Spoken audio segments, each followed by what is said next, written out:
এখানে আমাকে ব্যক্তিগতভাবে আক্রমণ করে তো আসলে লাভ নেই। আদালতের যে আইনি লড়াই সেটা লড়তে হবে। আপনারা জানেন যে বিষয়টা এখন যেহেতু আদালতে বিচারাধীন আছে, আজকে আমি দেখলাম হয়তো একটা শুনানি আছে।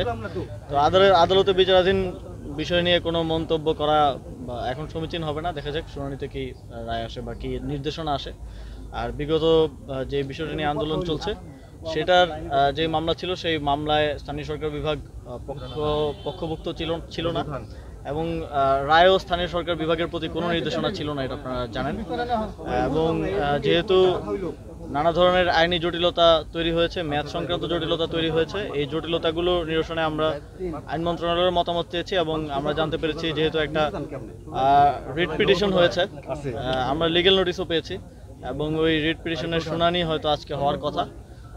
তো এই একদিকে বিচারাধীন, আরেকদিকে যেসব আইনি জটিলতা অ্যারাইজ করেছে সেগুলোর সমাধান হলে আমরা কোনো একটা সিদ্ধান্তের দিকে যাব। স্যার, বিএনপি আন্দোলনে যাওয়ার ঘোষণা ইস্টার্ট ফাউন্ডেশন, সেক্ষেত্রে ওনারা আপনাকে মূলত এর প্রতিবন্ধকতা মনে করছেন, এ ব্যাপারে আপনার ব্যক্তিগত মন্তব্য?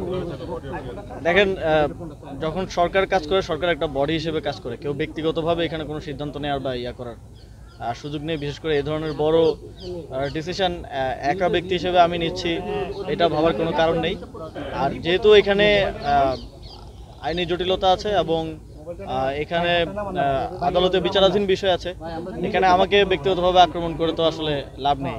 আদালতের যে আইনি লড়াই সেটা লড়তে হবে এবং যে জটিলতাগুলো আছে সেই সংক্রান্ত আমরা আইন মন্ত্রণালয়ের মতামত চেয়েছি। আইন মন্ত্রণালয় যেহেতু এক্ষেত্রে বিশেষজ্ঞ, তাদের মতামতের ভিত্তিতে হয়তো আমরা একটা সিদ্ধান্তে পৌঁছাতে পারবো।